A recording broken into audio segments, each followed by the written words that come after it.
Boom, what up, y'all? My name is Ian Edwards, and welcome to the Soccer Comic Rant. Uh, if you're listening, we're going to talk about Manchester United. No, not Manchester United. I wish Manchester United. Man City in the Champions League. This is a Freudian slip, and their match versus Real Madrid. And we're going to talk about Inter Milan versus AC Milan. And I just realized that Conference League, West Ham played in the semis, and Europa League, Sevilla, who knocked United out, have to play in the semis. And so we're going to discuss that, and then the upcoming games this weekend in the Premier League. And we got Lee Hudson, stand-up comic from England, Southampton fan. I don't know what to say. I mean, hey, man, we'll see. We'll see, or we are seeing. But yeah, man, he's in a tough position right now with his team. But we'll see what up. Southampton, we'll see. So what's going on, man? I've got 3 games left in this division, and I'm determined to not enjoy any of them. I think your team is determined to make sure you don't enjoy any of them. So you at least normally at this point, the fan base and the players are disconnected. But it seems like in this case, y'all are all connected.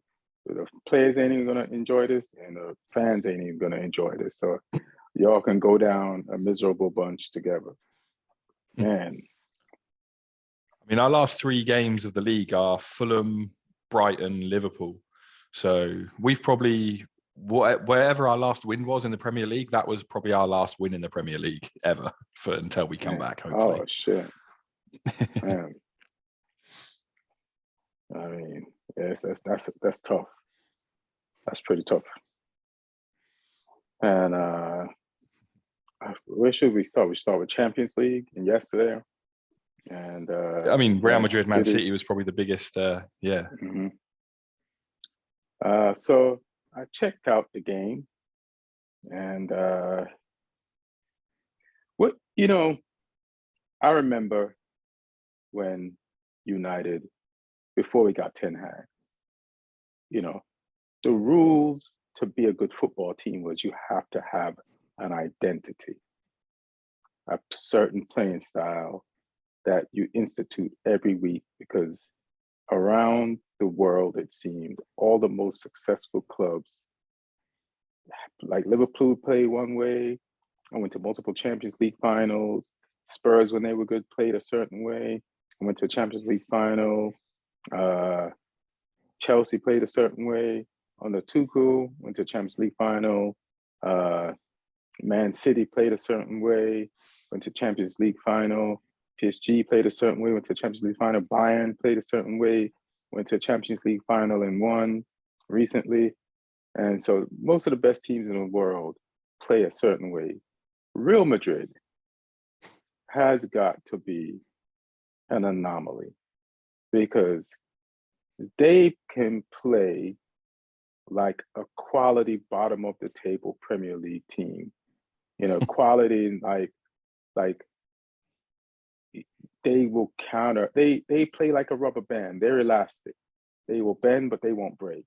Like the way that game started out is it the Bernabeu? Because my mind is like, yeah. It was like a home game for Man City.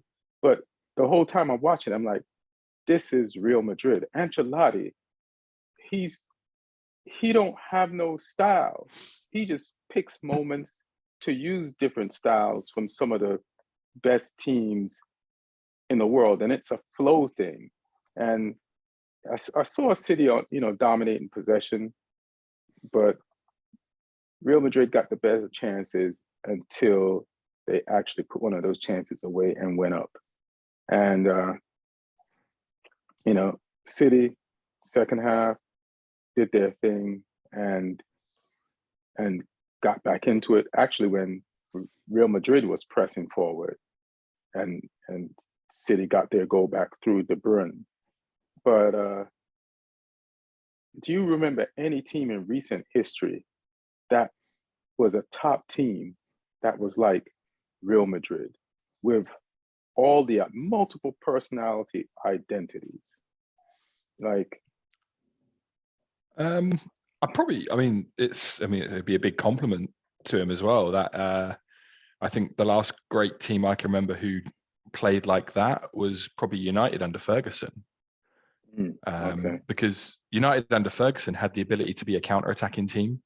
They weren't Hmm. always like, they knew that they could dominate against 80, 90% of teams, but then Hmm. against some other teams they had to play a different style. And yeah, that's one of the ones I can remember. I think maybe Chelsea under Mourinho as well in the first spell, because again, most games they could play dominant, especially in the Premier League. When they were winning the Premier League, they were steamrolling teams. But then when they played Barca in the Hmm. Champions League, they were like, no, we're going to play shitty, we're going to play dirty, we're going to sit in, we're going to be defensive, we're going to be horrible. But that And was their nature. Like they like when they played bottom of the table Premier League teams, they just tried to get the first goal, and then afterwards they like circle the wagons and then counter, which is kind of similar to this, but a little different. Like it's what Mourinho wanted to do, you know? they still had games where they were well on top and they would dominate. Hmm. Um, but yeah, it's impressive what Ancelotti's done with them. He's very, very tactically aware, and it's interesting when the manager of a club as big as Madrid, with all the history there and with the expectations of the supporters, just openly acknowledges, right, in the first half, I don't think we're going to have what it takes to match them. We've got old Hmm. players. Yeah. We can't go out there and play crazy and get at them and be at their throats from the first minute, because we ain't going to be able to sustain it. Right. So it was almost like they were sort of playing that first half in like battery like preservation mode Yeah. or something. It's Kind like of you're like at a we'll music just festival all day, and you know your battery's gonna run out. You don't have a charger, so you save your battery till the end of the day. When you know you save it for your Uber. yeah, exactly. And that it was, like you say, it was kind of against the run of play when they scored that goal. Hmm. And then yeah, like I think in the first half, I think possession was like 65-35 to City. But Hmm. then in the second half, it kind of swung the other way in Madrid's favour, because the overall possession for the whole 90 minutes was only 56% City, which doesn't normally happen. That's a low percentage for City to have Hmm. um, against anyone. So yeah, it was interesting the way the game swung back and forth and the way Madrid came out in that second half. Even like they just scored the goal as well, so you'd think that Right. maybe they'd sit in more in that second half, but they came out like aggressive in that second half, dominating the ball and sort of pinning City back, which was, yeah, it was just interesting to watch a really like tactical, high quality game of football. And sometimes in those games of football, the goals are scrappy, but these were two, like you can't ask for two like cleaner hits than those two goals, because both of them were just quality strikes where like they couldn't have really caught it any nicer than they did on both of them. The De Bruyne one was probably my favorite because it was a little bit of like outside of the boot and it Hmm. swerved sort of inside and out. And but Vinny Junior's was a great hit as well. Like neither of those two shots are being saved by any keeper, because they were traveling. They weren't both. I didn't think either of them were right in the corner, but they were just hit so well um, The Bruins that was they weren't low. I being feel saved. like the Bruins was low. I feel like keeper could have done a better job with Vinny's, but yeah, if that's a good goalkeeper, so if he didn't stop Vinny's shot, like ain't gonna be that many more goalkeepers who could. Uh, Because Edison pulled off a couple of good saves second half as well. From mhm. like Benzema had a good chance. It was, yeah, they were knocking on the door for sure. Kyle Walker, like, if there ever been a left back that had to face more, or a right back that had to face like uh a dossier of like crazy skilled like left wingers in the history of football. like just even like in England or in the World Cup, to Champions League. Vinny Jr., Mbappe, the only person he doesn't have to face is Haaland. But like there's always like, he's got to face. Does he have to face Salah? Nah, Salah's on the other side. Is he? No. Salah's a right. Oh, Yeah, Salah's a right winger. Salah's all right. So Salah's the only person he doesn't have to face. I'm trying to think who else he has to face. But whenever like there's a job that needs to be done by Man City or England, and it's like some world-renowned like attacker, they're usually on Kyle Walker's side, and he earns his reputation, man. And he did his thing. He's very decorated. He has a more difficult job than most people on his team. Like it was quite nice to see him and Vinny Jr. at the final whistle as well. Like they went straight over to each other and they had like a handshake and a hug and swapped shirts. But it was kind of like a respect thing. They were like, yeah, this has been a good battle. There's no like nastiness or disrespect. It seemed to be like all love and just being like, yeah, good game. See you again in a week. Yeah, I didn't like that. I feel like Kyle Walker was like, whew, like when he did it. And, that hug goes more in favor for Vinny Jr. because Vinny Jr. is going to be at him again. But for Kyle Walker, it's almost like a relief. Like, there's one more game, Kyle. Wait till the second game. And when you win, then you give him a hug and you take his losing ass t-shirt. But it's kind of like, I got through that one type of hug, didn't we? Yeah. So let me ask you a question. I know why this game was played. Like my thing is, why was this game played? Why are there two games? Like you go to the Bernabeu, Man City, and it's 1-1. So it might as well be 0-0 or no game played at all because there's no advantage, because there's no away goal. So it's like this all comes down to the game that's going to be played next week. Is it next week? So yeah. Why have two games besides money from TVs and commercials and advertising? But like 1-1 equals 0-0 with no goal advantage. So nobody gets ahead. It's just a blank slate next week when they play, which means they could have just played one game. It just doesn't make any sense. Well, they didn't know it was going to be a draw before the game. And, both teams deserve a chance to have home advantage in a game. I know there's no away goals. Both teams deserve to have, to see if their fans can make a difference, to see if the familiarity of the surroundings can make a difference. And, we'll see if it makes a difference next week for Man City, because it almost made a difference for Real Madrid. I thought they probably had a couple of the bigger chances second half. But, we'll find out in a week's time. It's just a shame. I think that this game's a semi-final because I think it would have been a really good showpiece final to have. I think these two teams are far superior to the other two teams in the other semi-final, the Milan teams. I think either of these teams beats either of those two teams. But that's the draw, that's the bracket. It is what it is. So we'll see if either of the Milan teams can live with the winner of this game in the final. I don't think they will be. I think whoever wins this game is going to be favourite to lift the trophy. But I mean, that's the beauty of football. You can't say for certain 100% with anything. We'll see what happens in the final. Finals in Turkey, I think, this year as well. Istanbul again.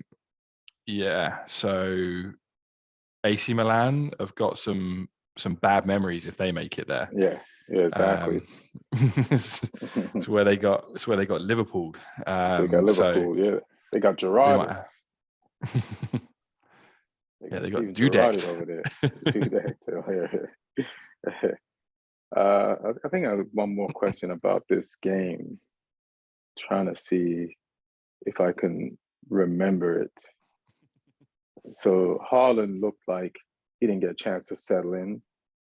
De Bruyne did, at least when he took the goal, and Camavinga looked very impressive as a left back. They you know, they started using him as a left back in the World Cup, especially in the final when he came on. I think Ancelotti was like noted, and then you know, now Real Madrid has left back problems. He's the go-to guy, but they also have Mendy, I guess, who's been injured, but he's legit. Like when him and Vinicius Jr. are on that side, it's lethal. So they've been without Mendy for most of the season. And just another thing to add to like this elastic style that Ancelotti has, because I've seen them play like Barcelona, and Barcelona be all over them, and they be like chilling, waiting for their time to absorb all the pressure. And I guess it's more amazing when these highly skilled players who are used to attacking don't attack, and they have the discipline not to attack, and they wait, and they don't panic when the other team has the ball, even though how good the other team is. And it's just the fact that they could play for Sam Allardyce if they were unfortunate enough to, and then play for Ancelotti at the same time is crazy. The same players, the same players. I think there's one more thing I want to say about this game or point out, but maybe I'll just wait till it comes back to me. What did you think of the Inter versus AC Milan game that was over in like 15 minutes? Yeah, it was an intense one. The fans had all the displays out before the game, and the atmosphere was incredible. But yeah, I mean, AC Milan shit the bed with that start. That was a real slow start from them. Edin Dzeko I'm surprised he doesn't play for Real Madrid. He's so timeless. Like he's playing like a Real Madrid player, just where like, oh no, I'm 37, but I don't give a shit. I'll play like I'm 25 still. So he popped up with the goal. Another Premier League old boy, Mkhitaryan, got the other one. A Man United guy. Off. A Man City guy and a Man United guy, right? But didn't Dzeko play for? Yeah. Yeah, he was at City for a while. There were other United people over there. There was Damian was there, and Lukaku was on the pitch too. So there was like a few, ex-United sightings in this semifinal. Yeah, on both sides. It was a real end-to-end game as well. Like there were chances at both ends. Keepers pulled off some saves. Some people missed some shots. Tonali hit the post for AC Milan. It was a really open game. I don't think it's completely done. Obviously, Inter put themselves in a really, really good position to go and get the win now with a 2-0 lead. But if Milan score first half in the second leg, then it's game on. They showed they've got the capability to. They didn't have Rafael Leao for this game as well, because he got a muscle injury in the previous game, and he was going through some like late fitness tests on the day because there was a chance he might have been involved, but he didn't quite make it. So I think they'll be trying to do all they can to get him ready for the second game, because he's a game changer for them. He's a player who has that real cutting edge and can score goals and can run at people, and can run in behind as well. So I think he'll potentially make a difference for them if he's back for the second game. So it's set up nicely. AC Milan have to attack. They have to get at them, which might leave them open at the other end. So I think we're in for an entertaining second leg of this one too. Yeah, it's a disadvantage to let a team score on you, because then you go back to old school Italian football and just defend and then counter. You just build a wall. So did both teams play in the San Siro? Yeah. So this was AC Milan's home fixture, and the second one will be Inter Milan's home fixture at the San Siro. Again, same stadium. Same stadium. It's like, just play one match, yo. Just play one match. I get it, but it's just like this makes it, even the scenario that I was presenting before, sound more ridiculous when you have two teams with stripes. Like, so now it's a home game for Inter. So it's the same home. Like, just play one match. It means they get more fans for that game, though. Yeah. Oh, this is the thing I want to say about the Real Madrid game. Like, Real Madrid think they slick. Like, they only let 1,800 Man City fans pull up. Like, that's low for a Champions League. Like, how much does their stadium hold? And I know it's probably not finished yet, but that's Yeah, low. it's Like, on reduced capacity. yeah, you're definitely like making sure you have an over advantage, and that's some shady numbers right there. That math is like super lopsided. That ain't right, you know. And Man City should somehow like lose a bunch of away tickets when Real Madrid come calling, because that ain't right. Like 1,800 could, you know, like what can that do? Yeah. Did you hear about Haaland's dad? Yeah, but it didn't. They said, what did he? They said he threw something, or he just did an obscene gesture, which is football. Some people claimed he was throwing peanuts, but he denies that. He was throwing peanuts at the Real Madrid fans, but yeah, apparently he was celebrating quite a lot when De Bruyne scored the equalizer, and he was sitting in the VIP section, and yeah, people apparently were upset. Which, you know, it's like if you can't handle someone celebrating a goal, you shouldn't be at a football game. Like, that happens. Let people enjoy their shit. Yeah, And the other then celebrate day. in front of them if you score. Yeah, the other day we was at the LFC game, and it was at Mauro and Marco, and who else did I bring with me? I forgot. Like, and it was a Champions League CONCACAF game, the one I was giving away tickets for, and Oh, the one against Philly. yeah, the one against Philly, and LAFC scored like, is it their second goal?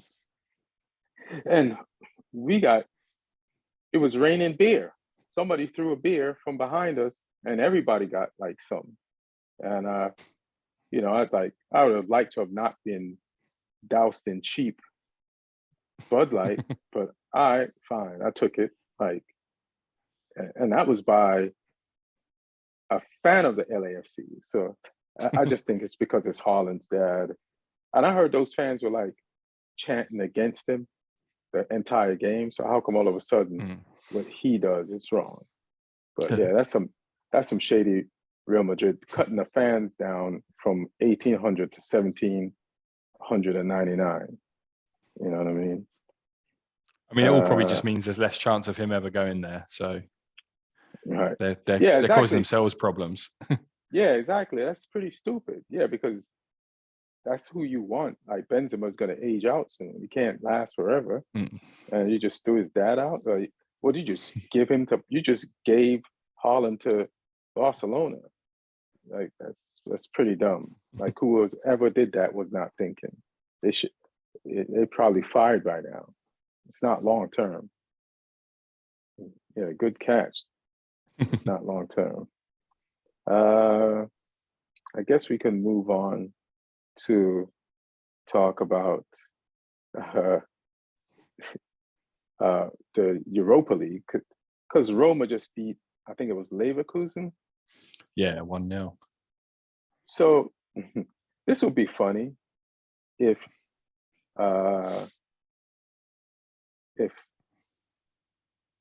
what's his name? What's the coach's name? Portuguese? Why am I blanking? Mourinho.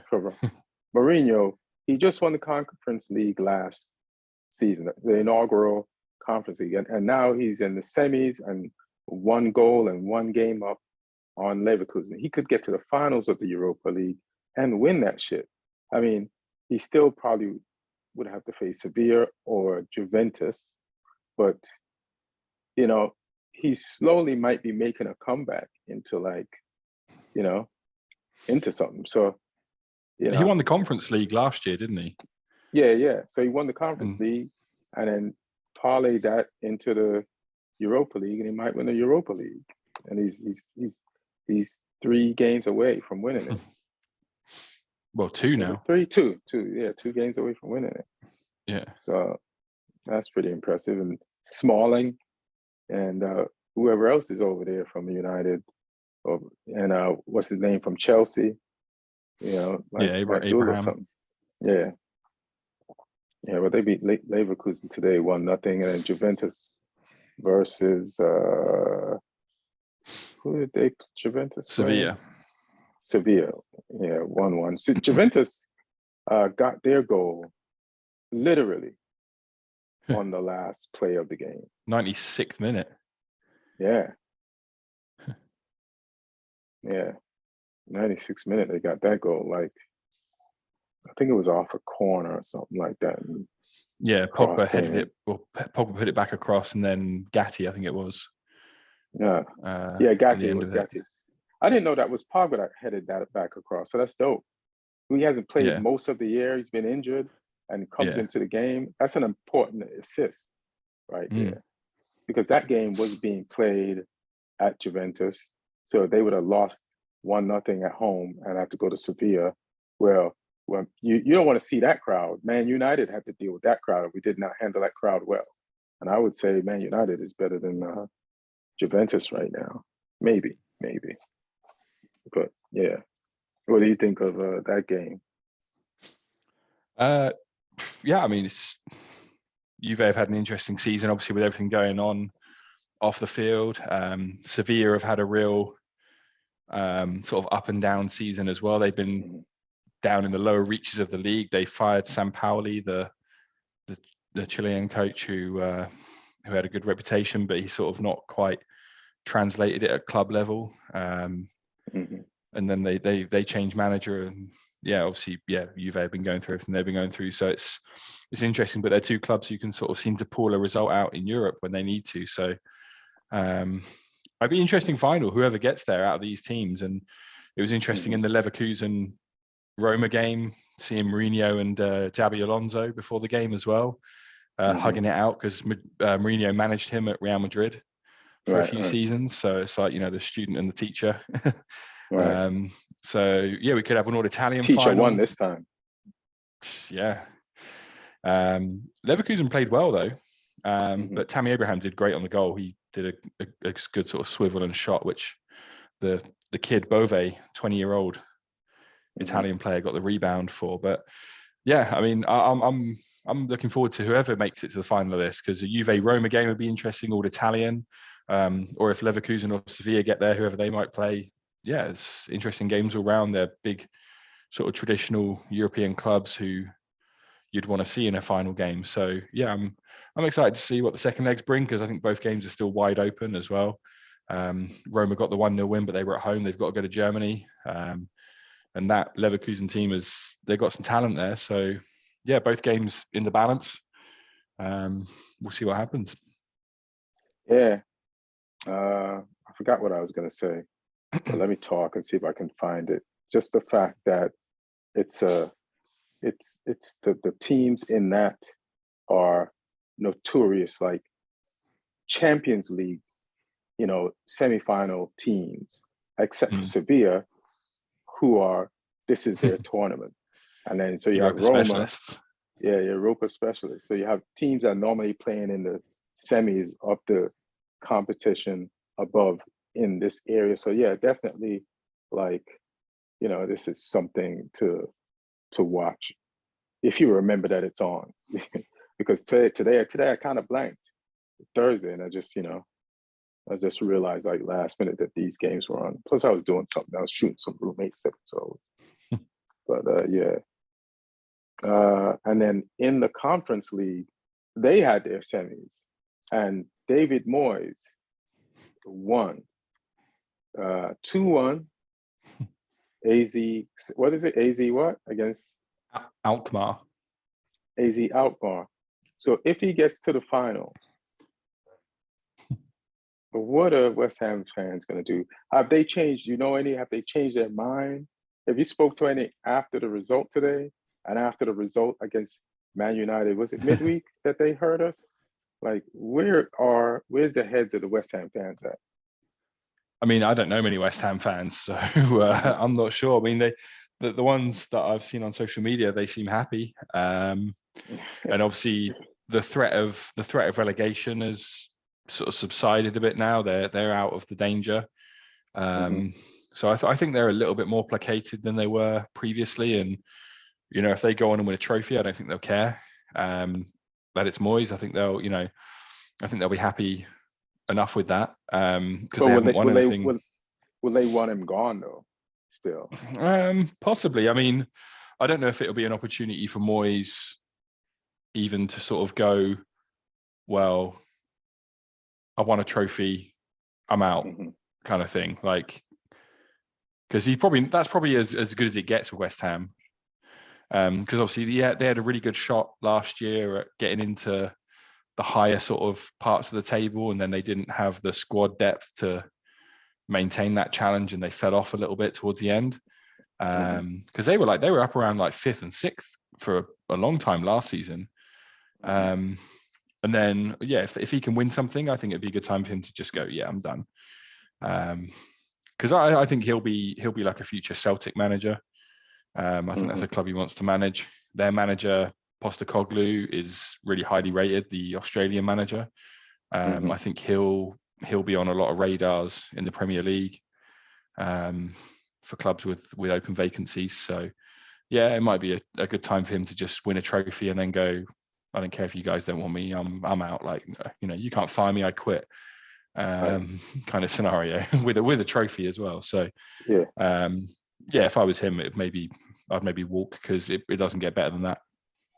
Yeah, I'm a big walk off into the sunset guy.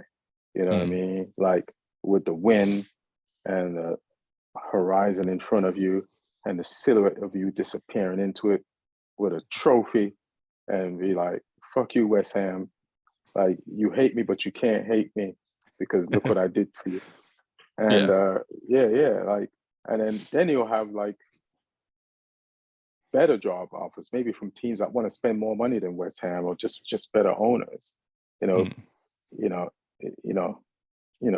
He just would have to like not mess it up. I don't see David Moyes like being that great tactically. He just knows enough from what football used to be that keeps him getting jobs and keeps those teams up. But he's pretty predictable, but he's still tough to beat when he's predictable. But I'd be happy for Moyes. It's funny, I saw an interview where they asked him if he's ever gotten this far before in a European competition.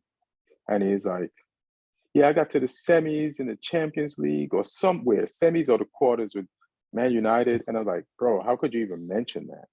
First of all, that team was in the Champions League because they won the league the year before. So it's like, it's just a weird thing to mention. And then I just listening to interviews with Rio Ferdinand and all those guys he got fired in 8 months. So to bring that up as like, yeah, I've kind of been this far before thing, I wouldn't have done that. It's almost not being oblivious. Yeah, he's not doing himself any favors with that. But yeah. I mean, it wouldn't be the worst time for him to leave. So, but I mean, West Ham might have a rebuild job on their hands as well, which might make it even harder because I think this will be Declan Rice's last season. That guy needs, I think, for his own development, he needs to be playing championship football. He needs to be playing Champions League football, and he needs to be competing at the top end of the Premier League. So I think he'll go. Antonio, I think, is he's getting older, so he's like struggling. Yeah, he can't always play the games, and he's a player they rely on. So I think there'll be. If we get rid of Antonio is like, good luck finding forwards. There's teams that don't do good without a forward in the Premier League. You could have everything and not have a forward. You'll be in a relegation zone. Or just Anthony just slowing down to the point where he's where Vardy is now. That's it's just not good enough over a 38 game season. So sometimes like Pep left a way better Barca team. So why wouldn't Moyes leave like a West Ham team that may or may not win the Conference League, Champions League? So Speaking of Barca, it's probably a good time to bring up Busquets has announced he's leaving at the end of the season after 18 years or something crazy. Like, it's just an all-timer. All hail Busquets. Where does he stand as players in that position? to you? one of the greatest ever in that position. That deep lying sort of centre midfielder who dictates play. He's not like a traditional CDM like destroyer, like a ball winner. I mean, he's a good ball winner. He's good at putting pressure on. But in terms of like his ability to like orchestrate a game and dictate the play, there was a quote I read in an article today about him, which was, if you watch the game, you don't see Busquets, but if you watch Busquets, you see the game, kind of thing. Yeah, Because I remember that. It was a Del Bosque, I think, was the old Spain manager who won the World Cup for them. It was him with that quote, and it was in an article today. So yeah, he's just a player who like just does the stuff people don't notice. He's like orchestrating, dictating where the ball goes, how they attack, just positionally smart in terms of passing choices, keeps things simple. And there's a YouTube compilation you can watch of if you put in like Busquets like signature move or Busquets drag back, there's a move he does his whole career and everyone falls for it, where he just stands like with his foot on the ball and then he'll drag it back and then push it off the other direction. And he does it so many times and people just fall for it. It's it's beautiful. But yeah, it's a shame because he's that Barcelona team because I went live at Wembley when I saw them play against Man United in the Champions League final in 2011. Sorry to bring that up. Yeah. Are you sure, man? Don't sound too sorry, man. But I mean, that was the greatest football team I've ever watched live. Yeah. Like the best I've ever seen. And he's the last player from that team who is at Barca still. And playing. Obviously Xavi's back there as manager, as a but coach. Yeah, he's the last one. So that makes me feel old now. You're officially old. That's it. Yeah, he's the last link. So it'd be a shame if he goes to Saudi Arabia. He's 34. He's about to turn 35, I think. So I think he could still do like 1 or 2 seasons somewhere if he's in a dominant team where he can just sit and ball play. You know, City should sell Calvin Phillips and have Busquets as the backup for Rodri. He don't even need to play every game. Just put him in for 10 games a season when Rodri needs a rest. You know, Pep's boy.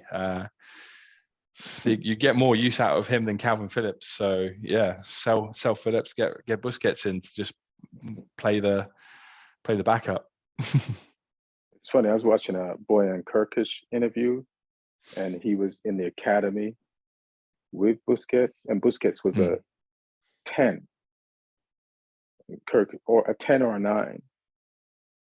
Yeah, and then he ended up being like, I guess this is a 6 or an 8. Yeah, a 6. But this is, you said, you know, the Barcelona team was the best team you've ever seen live. So I used to watch them. I used to live in Reseda, and I used to watch them on beIN TV. I had beIN TV at the time. That's where the La Liga games were on. I used to watch Real Madrid and Real Madrid and the Barca games. And Barca had Messi, Iniesta, Xavi, Busquets. I even watched them when they had Ronaldinho. But here's the thing I always noticed. Like you said, he wasn't a physical 6, right? But neither was Xavi or Iniesta. But you know, these guys, I wonder if there's a stat for the amount of turnovers. I've never seen a team create this many turnovers without actually tackling. None of them. None of them. They would just get so close to you that people would panic. And it was such a new thing to be like surrounded by 3 players. Like they would just like get close to you and you'd like panic and give them the ball. Like that team pressed but never tackled. And people just couldn't deal with the pressure and would panic and give them the ball. And then I wonder if there's a stat to see how many turnovers they created compared to how many tackles that they actually put in. Because those guys never got cards. Yeah. And they stayed in for full-on games.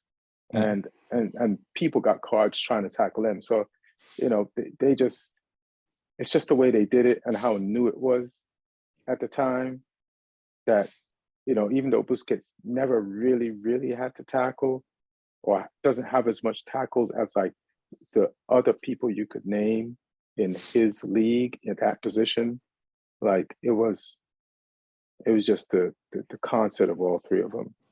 And then how quickly he would release the ball, help them get the ball out the back, help them spring the attack, and just start their setup for, their counter. But yeah, man, he's one of the best ever. And I'm glad like somebody from like a nondescript position, like like I like when players like this get accolades, you know what I mean? Like, because they don't normally give it to Real Madrid didn't give it to Makaleli and he left, and then they sunk. And then then everybody was like, oh, it's Makaleli, and that's why, so there's something wrong with this team, and it's because they don't have Makaleli no more. And then it's a respected position, and Busquets had done it long for years. And I'm not a Barcelona fan, but it was definitely a pleasure watching it, man. He killed it.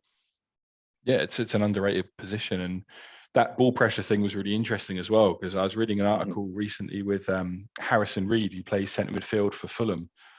He's like the short ginger guy, and they were sort of asking him about the style of play out possession, and he was saying that he's there to put pressure on the ball to lead someone into a tackle from Paulina. And he said his job isn't to win the ball, his job is to disrupt and cause a mistake, and then Paulina's the ball winner. So it's interesting saying like he doesn't, like his stats aren't great in terms of turnovers and like ball wins himself, like tackles and interceptions, but he's the guy putting the pressure on that's forcing it from the other ones. And then Paulina, who's been great for Fulham all season, the big Portuguese centre midfielder, he's the one that steps in and wins the ball once Harrison Reed has done the pressing. Yeah, he's the one that gets the cards because he's compiled enough yellows to get reds. So yeah, he's a player who I think will, could be at a bigger club this summer as well. Yeah, I'll take him at Man United. I'll tell you that. He's pretty good. I'll mess with him. Where should we go? Should we check out like what's going to be popping in the Prem? Yeah, fixture time. It's fixture time, and then you have the stuff from the Fantasy League. I forgot we're having like. I'm behind Martin at the moment again. I've slipped back behind him, so yeah, I don't really want to talk about this week. just talk about the people who are ahead, but we'll look at these fixtures first. Yeah. I realize I'm worried about Brighton Hove catching us, but they have a tough schedule. Even though they have games in hand on us, their schedule is ridiculous. And just to prove it, they got to play. They lost to Everton. Everton just blew them off the pitch, which was a surprise loss. Took away one of their games in hand, so that was great. Yeah. But now they have to play Arsenal at the Emirates this weekend. So Arsenal, man, I'm your Man United fan. We can't catch you. You're gonna come first or second, regardless of what we do. But what you can do is make sure Brighton doesn't get close to us and take away one of their games in hand. So please beat their asses for us. We're rooting for you. Don't blow this one time, cheerleading thing that I'm going to be doing this weekend when you play Brighton on Sunday. Brighton's going to be mad though, because they just really got it. You remember the Monday games? We was talking about them, like the high scoring of it. And I realized that the teams who got blown out were the disrespectful teams. So Brighton, they're always on the front foot. And they're like, it's Everton. They're at our place. Let's attack them. And Everton circled the wagons, counterattacked, and beat them 5-1. So Brighton got beat because they were being disrespectful to a bottom of the table team. Fulham beat Leicester 5-3. Leicester struggling at the bottom of the table. They needed the win. They came out, they attacked Fulham, knowing damn well they ain't got no defense.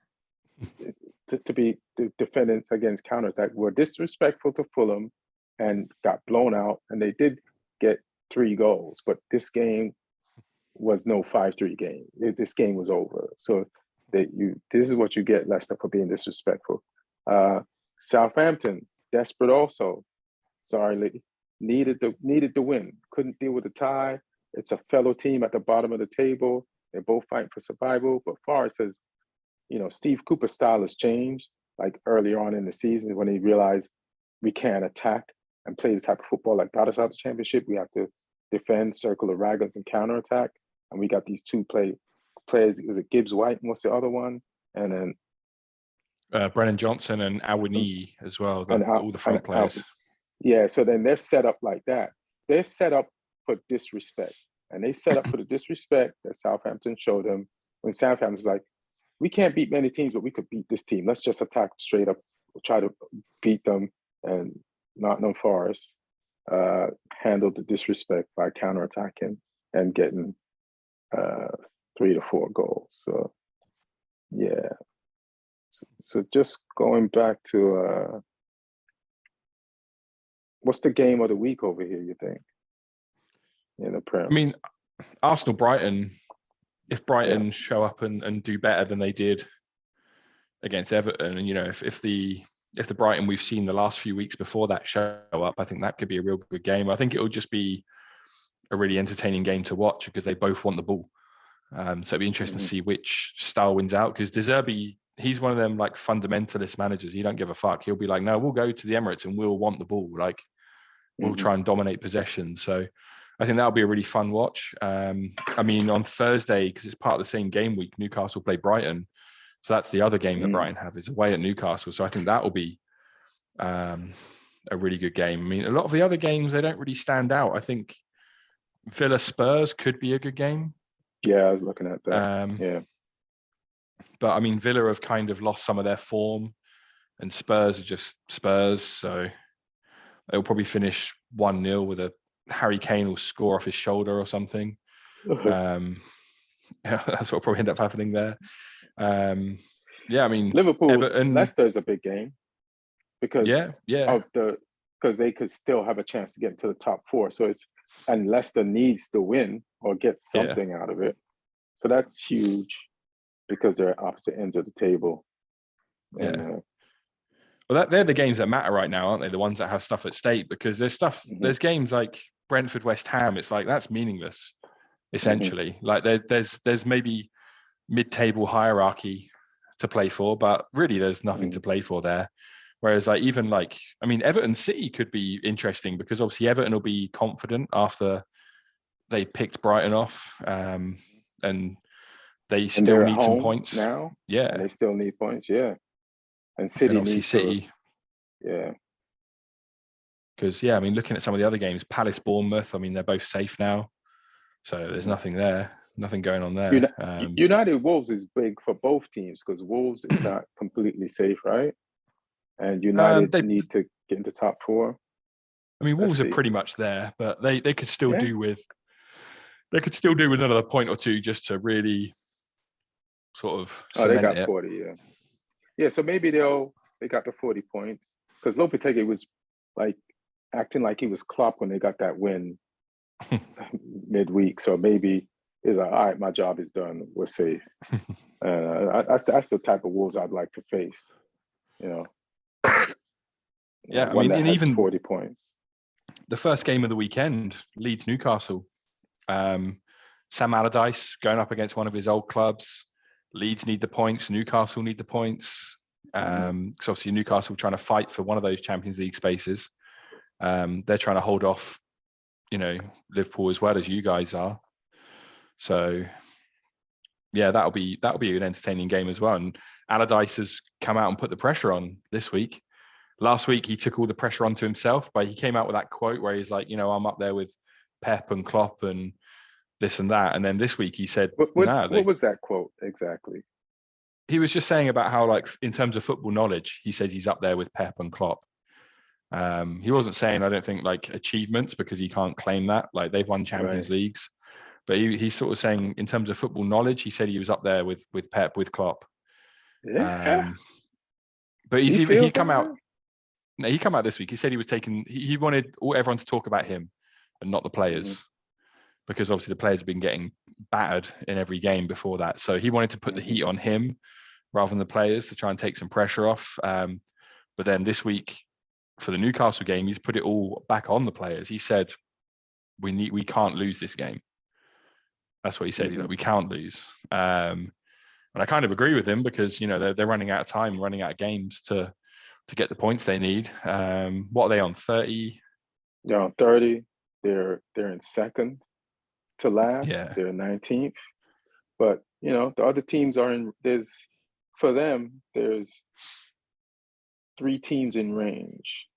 There's Leicester, who's above them, Everton's above them, and Forest. Who's about 33 points. But Forest might be safe. I kind of want Forest to be safe because they spend so much money.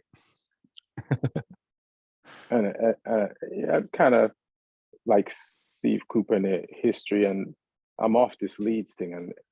But let's see, man. Leicester could still go down. Everton could still go down. Forest could still go down. West Ham feels kind of safe, maybe. Yeah.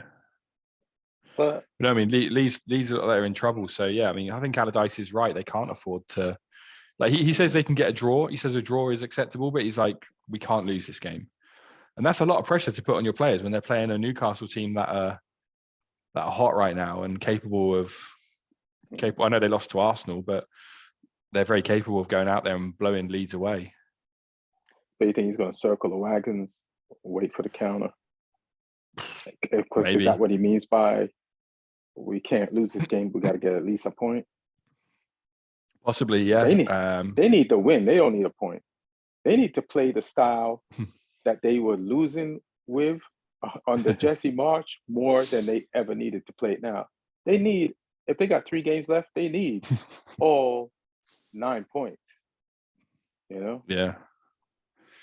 So yeah, that'll be a big game as well. So that'll be the first game of the weekend. That'll be on a crazy o'clock for you guys, I think. Only 4:30 a.m. 4:30 a.m. That's easy. Yeah. That's standard right about now. Yeah, man. Do you want me to go to fantasy football? Yeah. So long time top of the league, Joachim Henriksen with Boca FC. He's up there. Jose Stable with Milwaukee Beers. He's number 2 right now. Hilarious. Beers as in you drink it? Yeah. That's funny. But it looks like Joachim Henriksen it looks like he's got it. He's quite a way out on top right now. And annoyingly, Martin overtook me because I'd been behind Martin for a lot of the season. I overtook him for a couple of weeks. But then I got fucked. I got fucked by Brighton in my last game because I put 3 Brighton players in my team. I had Enciso, the forward, who'd been scoring a bunch of goals. I had Mitoma, and I had Dunk. Dunk got -1 point because they conceded so many goals. Mitoma got an assist, so he got me some points, but Enciso got 1 point. They benched him. But yeah, I had a bunch of players who did nothing last week, so I slipped back behind Martin. I still got time. I've got 3 games to catch him, and I need to. Just for my own personal pride, I need to catch him. Yeah, if your team is going to go out the Premier League, at least beat Martin's team in the fantasy league. You know what I mean? Like just to have some type of trophy or salvage the season. Where are me and Neil at? I mean, you're 34 out of 34. But so I'm dead last now? Yeah, you're the Southampton of fantasy football. I think it said that Ian Edwards got fired and they hired Nathan Jones. That's what it says. He's managing your fantasy team right now. That's hilarious. And Neil is 29th. How did he doesn't touch his team? How did he go up? He put better players in than you did. Yeah, I mean he's had Haaland. He's had Haaland all season. You haven't. Oh, okay. All right. That's all you had to do. All you had to do was put Haaland in, and you probably wouldn't be bottom right now. I tried, man. Every time I tried to change and press the thing, nothing would happen. It was frustrating. then I was gonna do that big reset thing. That didn't work. I was like, I can't be coming from the comedy club, sit down on my step, and before I go upstairs to get 2 hours sleep to watch the game in the morning, I try to change the team, and I would move stuff around, and then it wouldn't take, and I'd be like, "Fuck this!" Like it's just not enough time. Couldn't do it. Oh. Couldn't do it. I mean, if Martin can figure figure it out, then anyone should be able to. I mean, if a Spurs fan can figure it out. Yeah. I mean, it's not. Yeah, I'll take the L. I hope somebody loses. Somebody, can one of you guys just lose worse than me in the next 3 weeks? Not you, but the people near me, so that I'm not last. But if I'm last, I'll take it. It is what it is. Yeah, you got the excuse of not changing the team, so yeah, it's not like you've been trying your hardest and still come last, because that would be embarrassing. But right. Yeah, whoever's above you, shame on them. Whoever's in second last. Yeah. Or just shame on them, because they're the real last. Because at this point you don't even really count, because you're not doing anything to your team. So yeah, Tyler Massey, you're second last. Yeah, what are you doing, Tyler? Jesus. I mean, his team was doomed from the name. What was it? His team name is LFC Champions 2023. So, I mean, he's wrong on all counts. I mean, yeah, LFC, they did win the league last. I mean, in the summer before the World Cup. So I don't know. Yeah, it's a disaster down there. I'm gonna watch tutorials and stuff next season. This is why I didn't want to join in the first place, and I told people, and it's like, I can't. Just join. Well, see, this is what happens, bro. It's fine. It's just the learning season. Yeah. We're gonna pull a Leicester next season. You'll see. Well, all right. I guess we could bounce. Everybody, enjoy the games coming up this weekend. Come on, United, get in there, beat Wolves. Let's get this top four. Lee, sorry, man. Again, this is going to be crazy. Never podcast with anybody whose team is going down before.